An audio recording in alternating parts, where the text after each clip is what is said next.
Thank you for joining the Judaism Demystified podcast. It's a pleasure to have you back on, Rabbi Angel. Thank you. We spoke off camera, but my wife actually lost both of her parents this year, and we actually had your book, The Orphaned Adult, luckily somehow. And I know it's an old book, but it was really, really helpful. And my wife said, you should definitely get in touch with Rabbi Angel and do a podcast episode about this topic. So, I wanted to introduce our audience to the book, and hopefully you could tell them a little bit about it. First of all, thank you very much. It's good to see you again. I was a rabbi of a great synagogue, Shearet Israel, for many, many years. And I started there in 1969. And during the course of being a rabbi, you often deal with life, but you also have to deal with death. And I used to go to do shiva visits, do funerals, try to console people, etc., etc. And everything I thought was doing just fine until my own mother got very sick. And I would fly back from New York to Seattle. My mother lived in Seattle. And going through the process of her, she died of cancer over the period of a couple of years. She suffered a lot. And I would go back as often as I could. And luckily, my brothers and sister also were able to be with my mother and father at the time. But when my mother actually passed away, it hit me that I'm an orphaned adult. And when I said that, I thought that was a very strange thing. How could I be an orphaned adult? I was 37 years old. I was married. I had children. I was in a successful job. Everything looked good. How could I be orphaned? Orphans has the feeling that you're kind of lost, and you're not lost. On the other hand, losing a parent at whatever age is a traumatic experience, especially if you love the parent. Sometimes people have lousy relationships with the parents, and it's not as traumatic. But for most of us, we have decent relationships or wonderful relationships with parents. And to lose one of them or both of them is very, very problematic, even if you're an adult. So I started to do homework. Even though I was a rabbi, even though I was giving counseling and grief counseling, etc., I never really fully understood what it meant until I experienced it firsthand. And as a result of that process of my mother dying, and I taped her, I used to interview her and tape her and talk to her to get some more of her impressions and guidance. So I ended up writing a book called The Orphaned Adult. It was published in 1987. My mother died in 1983. And actually the book won a National Jewish Book Award in 1988. So it's a good book. It's been out of print for a number of years. It's available still. We have some copies available through the Institute for Jewish Ideas and Ideals. And if anyone is interested in the book, you could just email info@jewishideas.org and ask how you can get the book. We just have a limited number of copies available, so you could get that way. So when I was writing the book, I did a lot of research, and I found out that not many people dealt with the subject of orphaned adults. There are a lot of books on orphaned children and the helplessness of children, but very few dealt with adults who dealt with the grieving process. So I did a lot of homework, and then I interviewed quite a few people who went through the process of losing a parent when they were adults. And that kind of formulated itself into a book, which I kind of dedicated to my mother, since it was really, I learned so much from her during her dying process. That was one phase. Then my father passed away in 1991, 8 years later. And then that whole generation stopped for me. You suddenly realize, hey, no more parents there. There's no more cushion. We're the next line. So whether you like it or not, as you get older, you start to face your own mortality. And the first real taste of mortality is when you lose a parent. Because the parent raised you when you were little, they guided you, they fed you, they clothed you, they cared about you, unconditional love, and all of that suddenly disappears. There was a story told about Rav Kook, alav hashalom. Rav Kook was a great Ashkenazic chief rabbi of Israel, and when his mother died, he was already in his 90s. Oh no, excuse me, the mother was in her 90s when she died. So she was an old lady, and Rav Kook was a mystic, philosopher, etc. And when people visited him during the Shiva, he was crying and crying. So people asked him, Rav Kook, you're a philosopher, you're a rabbi, you're a sage, there's Olam Haba, your mother lived a long life. Well, dying is normal. It's not something so unexpected. Why are you crying? And he said, I'm crying because there's nobody left in the world who can say, my child. Ouch. And you lose a parent, and there's no one who can say, my child. Call you by your nickname. Love you even if you make mistakes.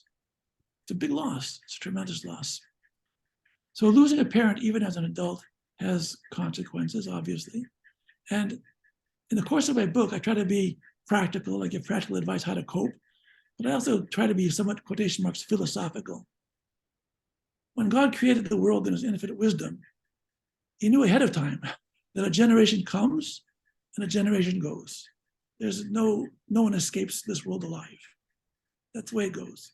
And in the normal course of things, a person lives, has children, hopefully grandchildren, and passes on, and the next generation comes. No one lives there forever.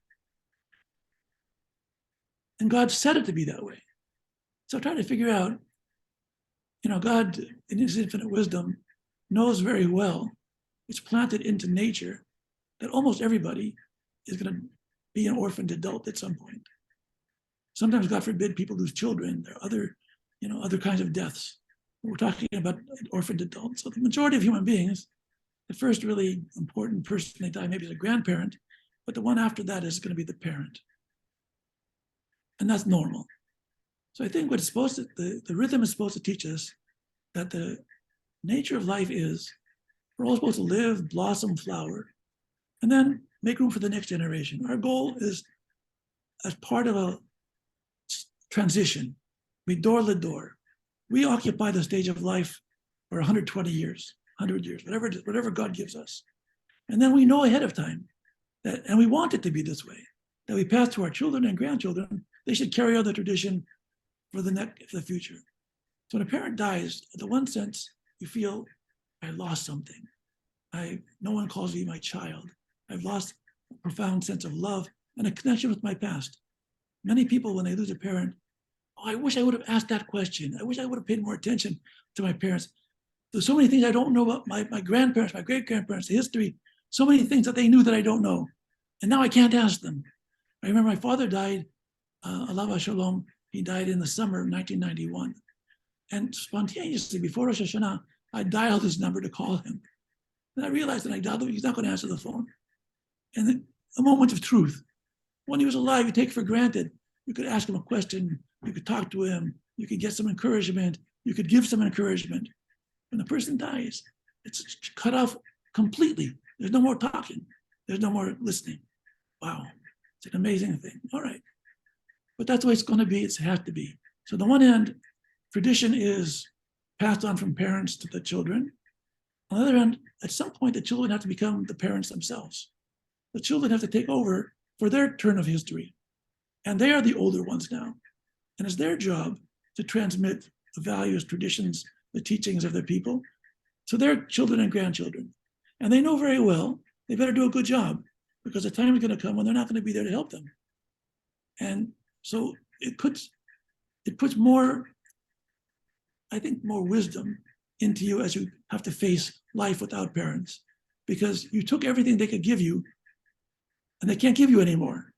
But now you realize, it's my turn to play that role in history, to give what I could give to my children and grandchildren so they can carry on to pass to their children and grandchildren. We want to give our children roots. But we also want to give our children wings. We want them to know who they are, where they come from. We also want them to be free, to make decisions, to be strong, powerful human beings. So I think part of the rhythm of life and death is for the first part of our lives, we very much rely on, draw on the wisdom of parents. And in the second part of our lives, we are the parents, and we have to be the older generation and continue the process for the next generation. So, for instance, there are obviously adults who lose their parents but are not married and don't have children, so they don't have this thing to rely on, and they also don't have the guidance that they need when they do get married and have children. So how would you help them navigate the situation? And also, what is the maybe you could tie in, like, what is the Jewish approach to death and mourning? Okay, those are good questions. I think instead of giving a general answer, each person, whether they're married, whether they're not married, and depending on the kind of relationship they had with their parents, everyone deals with the death of a parent in a very different way. There's not one cookie cutter way. This will be the answer and solve the solution for everybody. Everyone needs individualized attention. So my book gives general guidance in the hope that everybody, regardless of their situation, will be able to draw on those aspects that will give them strength. There's healthy mourning and there's unhealthy mourning. Healthy mourning means you cry, you grieve, you remember, and you overcome it. I remember, in Jewish tradition, we have dealing with the death, then we have the Shiva, then we have 30 days, 11 months, and a year. And then we're not supposed to mourn after the year. We could feel sad, we still remember our parents, it's just true. But you're not supposed to mourn after a year. I realized from personal experience that our Chachamim were really very smart. They understood human psychology. When my mother died, poor thing, she had cancer. When I visited her, it's pitiful. She was weak and frail. And after she died, I could only visualize her sick in bed. Her whole life, she was vibrant and lively and wonderful. We watched home movies when she was dancing and alive. And when I close my eyes, I only see her sick in bed for the whole year. After the year, boom, kind of transitioned, and I saw her like she really was. I got over it. You never get over the death of a parent. You get through it. You get through it. And suddenly it cleared up. And now, and the same thing happened with my father also. When your parent dies, you feel grief, you feel loss, but with the course of time, it kind of mellows. I always tell people, be patient with yourself. If you're still crying desperately after a year, you need therapy. Go to your rabbi, go to a psychologist. It's too much. To mourn, you should mourn, but to overly mourn, it's not healthy. So I think each person has his own situation. Let me say about another way. I gave a lecture on this when the book came out. I was giving lectures all over the country. So I gave a lecture in Baltimore at a hospital, and it was a Catholic hospital, and most of the people in the audience were nuns and priests and whatever, nurses, doctors. And at the end, one of the doctors got up and said, Rabbi Angel, I enjoyed your talk, but it's completely not relevant to me. The day that my father died was the happiest day of my life. I said, what? He said, my father was a tyrant. He was terrible. He was miserable. He abused us. And I couldn't wait to get rid of him. I wish he'd do that earlier. I said, my book isn't for you. You need a different kind of treatment. But if you're still bothered by it now, it means the impact of his death is still with you in a negative way, but it's still with you. Most people don't have such an extreme relationship with a parent. But if you had a good relationship with a parent, then as years go by, most of those things start surfacing. You quote, my father used to tell me this. When I was in trouble, my dad used to tell me this. Or my mom used to tell me this. Sometimes you laugh and say, oh, my voice sounded just like my mom's voice. My father sounded like my dad's voice. You internalize some of their features. I walk just like my dad walked. I remember this. I remember that about my mom, my dad. And you see people, you smell bread baking. Oh, I remember that's my mother's kitchen. I smelled the same bread. We just don't always have memories in the abstract. We kind of feel like we take them along with our lives. And that's good. That's healthy. That's the way it ought to be in the best way. Now, the problem or the question you raised about if you're single, you don't have children, you'll get married, have children. That's the best thing. But everyone's not going to do that. But still, you have to figure out what was a lesson my father, my mother gave me that I can give to the next generation, whether they're my kids or not my kids. I still have a role to play in society. That my nephews or my nieces, that my cousins are members of my community, it's their society. What values do my parents have, positive values, that I'm a better person because of those? How can I transmit something of that to society at large? You got to find meaning in life. Sometimes people think, well, we live from day to day, and we do. But if you don't have a goal, you don't have a sense of meaning, life gets very frustrating. You got to feel that I'm here for a reason. And what that reason is, I don't always know. My grandfather, Alav Shalom, used to say, we were all created and God gave each of them a special mission. And he used to say, I'm not sure what my mission is, but I'm going to take my sweet time to fulfill it. And I'll take my sweet time. I want to live a long life, but there's a mission to have. We have something to do in life. We weren't just put here by accident. So whether we're married, whether we have children, whether we don't have children, look what is it that my parents gave me that give me a direction, not just for myself, but beyond myself. The Jewish laws of mourning are often sensible, but often people don't fulfill them in a sensible way. Let me give an example. Someone lost a parent, they're grieving. Sometimes the surviving parent is in the same room. Sometimes it's the second parent that also dies. You have brothers, sisters, family.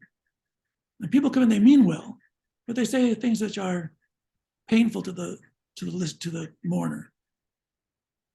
I remember when I was in Shiva, people came, they talked about the stock market, they talked about this, they talked about that, they talked about anything and everything, all kinds of trivial things.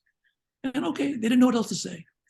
But what meant to me something was a lot of people came and said, I remember your mother, she was very active in our Mizrahi group, and she used to be the best hostess. She used to make the best luncheons for us. Another one came, your mother was so active in the synagogue. I remember a certain time when she did A, B, and C, and we were all sad, but she cheered us all up. In other words, they filled in my life. I wasn't there for those things, but people came and shared their memories, and my own vision of my mother expanded. Things I didn't know about. She gave charity to someone who was down and out. We didn't know that. We didn't know that. But the person came and tells us, my father was very generous, very kind. When you come sincerely and you share memories, if you have them, that's very valuable. If you don't have memories to share, just say, look, I'm sorry to share your grief. If it could be helpful, okay. But the worst thing is people say,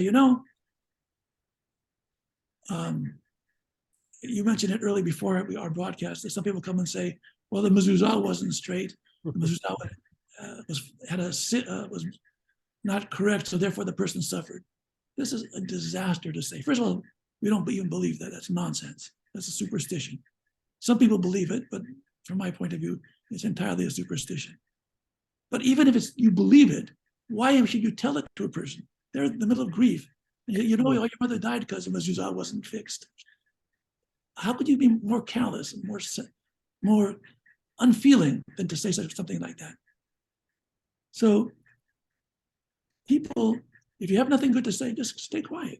Sometimes it's valuable just to come into the room and your presence means something. Sometimes words are the wrong thing to do. People need a hug. People need to feel not alone. And but you're being there, that is part of the healing process for the mourner. Freud called mourning, he called it the work of mourning. It's a process. It doesn't just, today I'm crying and tomorrow I'm going to be cured. It's not that. It's a process. And our Chachamim understood that. That's why we have 7 days, we have 30 days, we have 11 months, we have a year, we have every year we remember. Nachala, not yard, they call it yard site. There's a process. And the process is meant to strengthen us. The process is meant to make us feel better. It's not here to break us down. Many times people feel, oh, I wish I would have done more for my parents. Oh, I wish I would have gotten a better diagnosis earlier. I wish I would have sent her to a different doctor. You know what? Yes, no, indifferent. Here's a strange case I had. I had 2 brothers. One was a doctor, one was a pharmacist, both successful middle-aged guys, not middle-aged, late 30s, let's say. And their mother was very, very sick, hopelessly sick. And they would spend 12 hours each shift to be with the mother.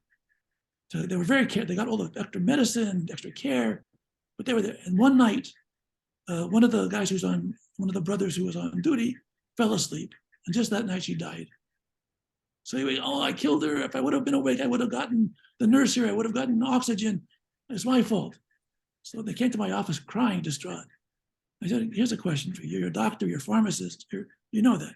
Did you think your mother was going to survive very long, given her condition? Face it, she wasn't going to live very long more. If you would have been awake and you got oxygen and she would have lived, how much longer would she live? A day, 2 days? Or maybe not at all. Why do you blame yourself? It's ridiculous. I didn't say it was ridiculous because for them it wasn't ridiculous. I'm saying it to you. In my mind, a mature person realizes people die. If you were asleep or you're not asleep, she's still going to die. If she didn't die this night, she's going to die tomorrow night. Grow up, accept it. That's reality. Part of the process of death is acceptance. There's grieving, there's bargaining with God. If only you'll cure my mother, my sick person, I'll give more charity, I'll do this, I'll do that, I'll be a better Jew. There's all kinds of part of the process. One part of the process is I accept this is the way it's going to be. And when you accept what it's going to be, I'm not guilty. I'm not guilty. I did the best that I could. And the worst thing is for people to live with haunted feeling that they did the wrong thing or they didn't do enough. Sometimes people think, my parents approved of this of me, or my parents didn't approve of me. I had one lady, went over to the congregation, she was in her late 50s, her mother died 90. And the last thing the mother told her was, you were a miserable daughter, you're a hopeless person, you got divorced, and you're a big failure. And then the mother dies. Now, how does this woman carry this for the rest of her life? That the last words she heard from her parents is so destructive. So she's feeling very torn apart. So when she comes to me, I said, was your mother always that way? If she's always nagging and always calling you names, it's part of the character. Don't take it to heart. Second, maybe she was always very nice, and just in her old age, she was sick, she was on medication. She said the wrong thing, but it wasn't her that was talking, it was her medication. And third, she died 10 years ago. How do you know in those 10 years she wouldn't have changed her mind? Why do you keep living with what she said 10 years ago when she might have seen how your life evolved? She would have evolved too. Sometimes we think parents die and they die at a certain stage and we think they just stay there. We have to imagine, what if they also kept living? Would they understand our situation? Would they have evolved with us? Would they be more sympathetic to where we are? Everyone has a different parent and everyone has a different relationship. But the most important thing of all, be honest, be realistic. And the goal of a parent is to make us strong. If some parents succeed better than others, some parents fail. But whatever kind of parent you had, you have to draw whatever you can that will give you strength, not that will tear you down. The goal is to be a strong, self-assured human being.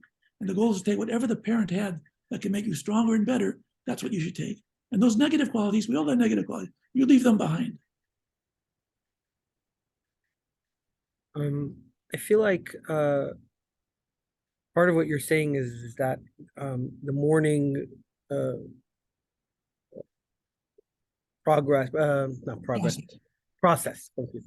The mourning process, the grieving process, it's all necessary, and one has to be, present and confront it, and in order to eventually get better and to overcome and get through, as you're saying. I do think that today, maybe this is a little bit more particular when it comes to, I don't know if maybe the orphaned adult might not fit this, but there are maybe when it's a little bit more of a tragedy than a more natural process, like a parent or something like that. But I think that today there's a lot of, when there's tragedies, depending on who, there is this kind of distraction that starts to happen of, like, I'm gonna do everything I can to bring Mashiach, and because then I'm gonna be reunited again, start doing all these types of campaigns to for, it's almost like the concept of Mashiach and the concept of reuniting one day is like a comfort. But then I look at that and I say, hey, but if you're just projecting everything onto that, how are you actually confronting your own grieving process and being able to overcome it that way? It's a very good point. Here's the thing. Death is a mystery. It's a mystery that's basic to all human beings. None of us understands it. And all of us worry, whether we like to admit it or not like to admit it, no matter how wise we are. There's always a concern, well, okay, I'm mortal. What's going to happen to me next? Is it just all over? Is it going to be heaven? other places to go. Extremely scary. What's going to happen? So because human beings are human, and because we have very many weaknesses, we invent, I'm using the word wisely, we invent spiritual solutions to try to calm our fears. So for example, someone is sick. They say, we have a holiday segula for the refuah shlema. Give me a break. Give me a break. Why would a person think that baking challah is a segula to make a person healthy? The answer is, we need to believe something. We don't want to feel totally helpless. So we create segulot, we create magic things, we create prayers, we create red ribbons around the red bracelets, whatever it could be, in order to, so to speak, cope. They're coping mechanisms. Sometimes coping mechanisms are helpful, and sometimes they're just superstition. I don't criticize superstition because we're all human beings, we have weaknesses. That's one way to cope. When my mother was dying, and my mother was a great rationalist, somebody sent some whiskey raki that was blessed by a Kabbalist in Israel, so she should drink, she'll get refuah shlema. My mother was dying of cancer, very advanced stage. She could drink 5 quarts of the thing, it's not going to help her. And so, but the person meant well. We're afraid. So another way we show our fear. Don't worry, the Mashiach is going to come. We'll all be together in the next world. Halavai amen. That's fine. Hopefully it will be. But it's a hope. It's not there's no, we don't know for a fact what's going to happen. We say Kaddish because we believe that we somehow or other our good deeds reflect well on our parent, so that God the Almighty will bless them. But what happens if a person doesn't say Kaddish, but the parent was very righteous? You think God isn't righteous? God's going to punish the person? I had a case years ago where a member of mine who's an Israeli, they were living in New York then, his father died in Israel. And these guys so religious, not 100% Orthodox, but it's traditional. So when he goes to Israel, and he does a burial, so the Chevra Kadisha there says, you can say Kaddish for your father every day. I'm going to try. Trying isn't enough. If you give us enough money, we'll say it for you every day. Otherwise, your father won't go to heaven. Oh, God. So he calls me up. I said, the guy's a crook. He's trying to rip you off. He has no key to heaven. If you believe in God, and God has the only key to heaven, and whether you pay this guy or don't pay this guy has zero effect on whether the father's going to heaven or not. And whether you say, of course, we want you to say Kaddish. You should say Kaddish. But whether you do or don't, God is the judge. God is going to be fair. But people, out of weakness, out of uncertainty, a fear of the mystery of death, they come up with all kinds of strange things. I tend to be more of a rationalist. I think when you're sick, you go to the doctor, you look at the science, you try to figure out what the best thing to do. Drinking whiskey blessed by a Kabbalist isn't going to make you more healthy. But if people believe it, sometimes it's also a placebo effect. If people believe these things are helpful, sometimes it does help. Sure. I can't say no. Mm-hmm. But I think all of us try to humanize the mystery of death in different ways. We don't like to feel that a parent died and they're gone forever. And I'll tell you the honest truth. I feel my parents' presence all the time. My wife does too. She lost her parents. Sometimes on a Friday night, she'll just start crying because she misses her mother. Her mother died years ago. But the presence is still there. We still feel the vibes. So does it mean that they're really sending us messages? Does it mean it's our own imagination? I don't know. I'm not going to guess at that. But I know it's real to us. So I think the main thing is be reasonable, be sensible, and be patient with yourself. Don't be afraid, just be patient and give yourself time to grow and time to absorb all the reality around you. So what are some effective ways for people to honor those who passed? I know there are people, that give tzedakah or they do all these things, but people want to feel like they're doing something for that person. What do you recommend would be a great approach to that? Some people give tzedakah, which is very good. If they can afford it, they do. In memory of their parent, they establish a chair. They have make a window in the synagogue or in the yeshiva. That's of course very, very nice. Some people say, I'm going to learn one chapter of Tanakh a day, or one page of Gemara every day in memory of my father, in memory of my mother. I think the most important thing is make sure that you live an upright life and that you talk about your parents to your children, grandchildren, and to everyone else who will listen to you. Keep their memory alive in a positive sense. Quote them, let them make their memories live within your life, and not just be a secret within you, but that should be shared.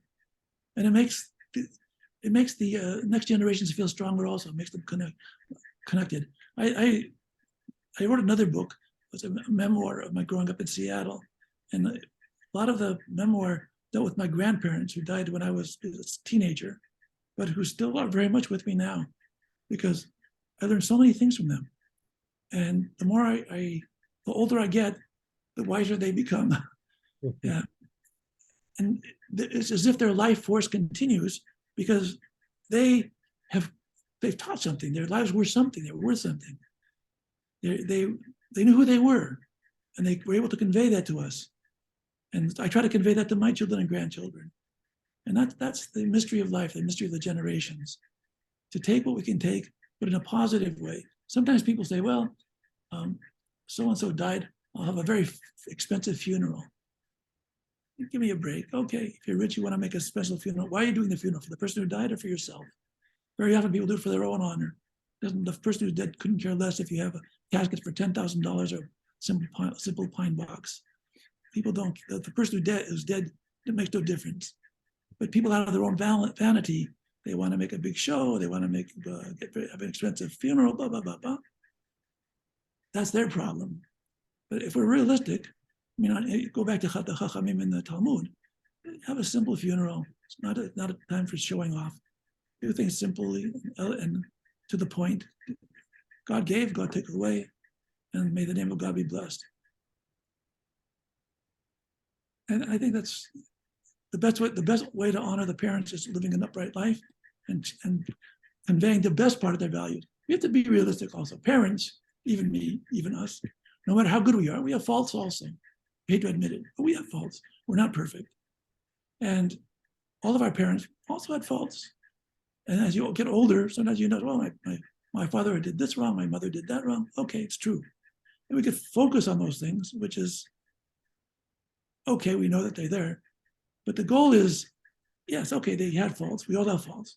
But let's get past those faults and try to take those things out from their lives that make us live better lives and that our children and grandchildren live better lives. So I think that's really what's good. I'll tell you, I had a person in our community whose father used to have a grocery store. And he worked very long hours. And he never could get home Friday night in time for Shabbat. He just couldn't. He has a small business, but he was generally observant. But on Friday night he couldn't get home, especially in the wintertime. Shabbat starts 4:15. He didn't get home till 9 o'clock. So what would happen on Friday night? He'd come home Friday night, drive home on his truck, get out of his truck, come into the house, not say a word, go into his room, change up, put on Shabbat clothes, come to the table, say Shabbat Shalom, start singing Shalom Aleichem, the Kiddush. Now, was this man Shomer Shabbat or not Shomer Shabbat?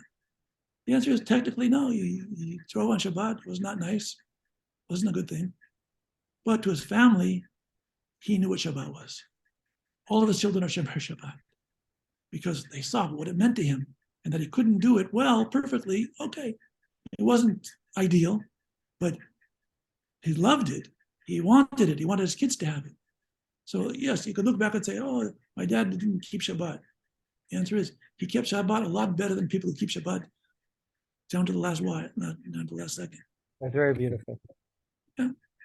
One of the things that I would like to see from the communities are kind of like establishing some type of etiquette when it comes to people who are going through it and also people who, let's say, are grieving, because I noticed that it's not just the people who say, oh, check your mezuzah, but it's also people who try to give religious reasons for certain things happening, or tikkun, or this or that, which are extremely offensive, and it's not based in anything true.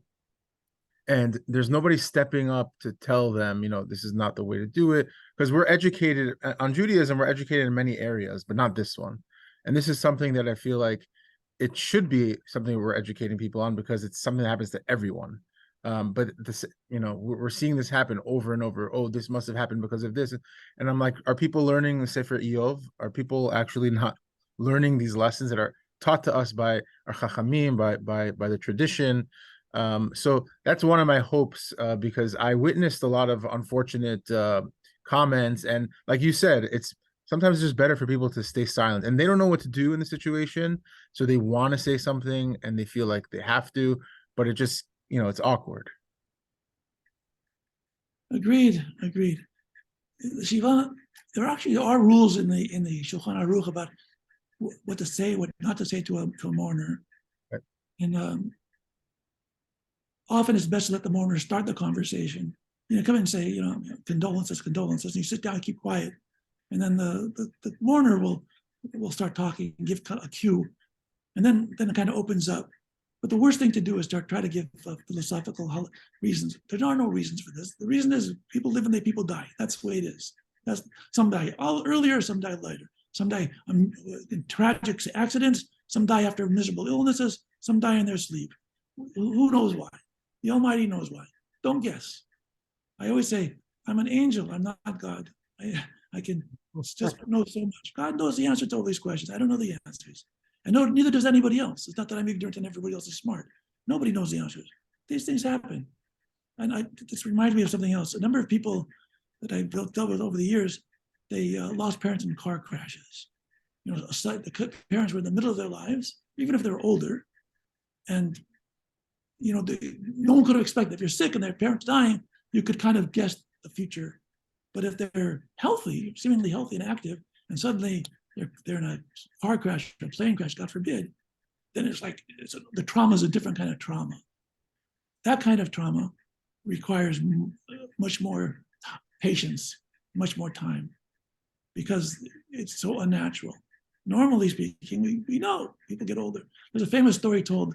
God comes to a man and says, "Sir, I'll give you one wish." The man says, "God, my one wish is I don't want to die suddenly. Give me a warning. I don't want to die suddenly." "Okay, God, wish granted." So time goes on. The man gets to be a nice old man. And then one day he goes to sleep and boom, he dies. Gets very upset. He comes to God. "God, you promised me you were not going to die suddenly. You said I'd have a warning." He goes, "What are you talking about? I gave you a warning." "What are you doing, God? I asked you, give me a warning. I don't want to die suddenly. And I went to sleep and I died suddenly." "Listen, look, what color is your hair? Hair is gray. You walk bent over a little bit, aren't you? You're a little weaker than you were 30 years ago, right? All those things are warnings. All those things are warning. You didn't die suddenly. You died after a process. I gave you so many signals. We don't look at it that way. The Almighty, in His infinite wisdom, He gives us signals all the time. Normally speaking, we live, we get older, we get grayer, we get a little weaker, we get a little tireder. We're not as strong as we used to be. Those are all signs. You know what, Mr. Mrs.? The end is not that far off. And bless every day of your life. Thank God, say modani every day. And live every day the best that you can. But you're not here forever. No one's here forever. And that's the way it's going to be. Make peace with that. And no one dies suddenly if they're getting old. No one dies of old age suddenly. But unfortunately, some people do die suddenly if they're not quite old enough, they died in an accident. But as I said earlier in this discussion, each person really needs to evaluate his or her own circumstance, how they related to the parents, how the parents related to them, how the parent died, how their siblings are attending, how the surviving parent is dealing with the situation. All these things are different in every family. The dynamic is different. So I actually think that people will come up with a more like elaborate explanation for things based on how tragic they view the event. So if there was a young child or somebody else who passes away, people will conjure up certain ideas about Gilgulim and Tikkunim and all these ideas. Right. And really, I actually don't find the comfort. And I think that, I don't believe in that stuff, but besides for that, I just think that that's in a way worse. Why is this person being punished for something that would have happened to them in another life? This whole concept to me is very troubling. It's better to say I don't know. It's better to say we can't understand why Hashem does these things, but we have to trust in Him. And it's still not a satisfying answer, but at least it's not like a Baba Maisa, And that's something I feel like it's like a automatic default response that people have when something tragic happens to a child, let's say. Right. When you're dealing with mourners who are in a very deep grief over an unnatural death, the best thing to do is really to keep quiet, show your presence. When people talk about Gilgulim, I happen to agree with you. It's very far-fetched and it's unhelpful, even if you believe in it, which I don't actually, but even if you did believe in it, it's the wrong thing to say to someone who's in grief. Why rub salt into the wound? Give the person a chance to heal. And sometimes some kinds of mourning requires greater time. I'm trying to think back what was, in all of the years that I've done Shiva visits as a rabbi, I've always found it helpful when the mourners themselves set the tone. They want to talk about the deceased. They don't want to talk about the weather. And if they want to, they'll tell over and over again how the mother died, how they lived, how they took care of her, and how they spent Pesach together. The mourners, part of the healing process is talking about it, talking about the person who died. And if you give them an opportunity to talk about it, often that's helpful to them, but it has to come from them. You have to feel, often the mourners themselves have a role to play in terms of setting the tone of the discussion. And if they want to keep quiet, that's also fine. We shouldn't think, the worst thing to do, if you're, God forbid, you're a mourner for 7 days, 6 days plus, and you're sitting down for day and night, people coming in and out, you're exhausted. Sitting Shiva is not a wonderful experience for most people. It wasn't for me. It's exhausting, it's tiring, keep saying the same things over and over to different people. But the best part of it is when people, as I said before, fill in the blanks in your mother's life or your father's life that you didn't know about, or little experiences they had with it, which were very helpful. But again, don't be a philosopher, don't be a rabbi, don't be a Kabbalist. Just be a realist and try to deal with where they are, not where you think they should be. Yeah. And I actually think you mentioned it before, like Kaddish, for example. I don't think it's for the benefit of the dead. I think it's for the benefit of the persons. I know so many people who are not Shomer Shabbat, traditional, but the Kaddish experience actually made them so connected to not only their parents' memory, but also the community, and having this routine and connection that even when they're done with the Kaddish, they're still coming to shul. They're still coming, they're it's like a brilliant tool that the Chachamim gave us. My father-in-law, blessed memory, used to say that the one who invented Kaddish for mourners is the greatest genius in Judaism. He guaranteed minyanim. Otherwise, a lot of times people don't come to minyan unless they're after Kaddish. They show up for minyan. The dead parent is better than the live parent. That gets the people to come to shul at least. It's funny, but it's not funny. The Kaddish as a mourner's thing only is from the Middle Ages. No one said Kaddish for Moshe Rabbeinu. No one said Kaddish for David HaMelech, and I'm sure they all went to heaven. I'm sure God bless all of them. But it didn't really happen until the Middle Ages that it became associated with mourning. In the Talmud, Kaddish is said at the end of a learning session, Kaddish Rabbanan, but it's a way of praising God. There's nothing in the Kaddish that says anything about death at all. It's just a way of praising God.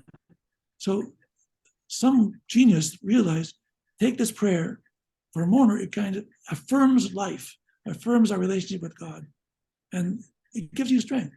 So I'm all for Kaddish, but it's not a magic formula. It's a helpful way of coping, where you feel that you're doing something constructive, and in the process you are doing constructive. You're coming to synagogue, you're participating in the community, you're developing your own religious life in a more positive vein.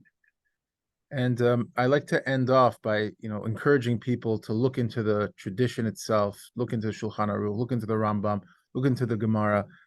All of these, all of the sages gave us so many tools to deal and cope and to overcome these situations. The Torah itself, there are so many things we can learn from, and unfortunately, what people are usually clinging to is like this pop mysticism, or Magical thinking. yeah, magical thinking, or recency bias, and there's all these things that people are clinging to, where you're just like, the answers are there for you. You just have to dig a little bit. And Rabbi Angel's book, The Orphaned Adult, is another amazing resource for people. So I want to wish everybody who has gone through a difficult challenge in their life and loss, that they have they have moments of enlightenment and understanding, that hopefully through this podcast and through books like Rabbi Angel's book, they can come to have a better understanding and comfort. So that's my wish for everybody. Again, let me just make a reminder, if anyone is interested in the book, The Orphaned Adult, we have a few copies available through our institute. Just email info@jewishideas with an S at the end.org. And let me know you want the book, and we'll get it hold. We'll tell you how to order it. Thank you. Thank you, Rabbi Angel. We hope to do more podcasts with you. The first one we did with you, by the way, we keep it's probably our favorite episode. We keep getting responses. A lot of responses. Thank you so much. Thank you. Harab on all your good work. Amen. Thank you. Take care.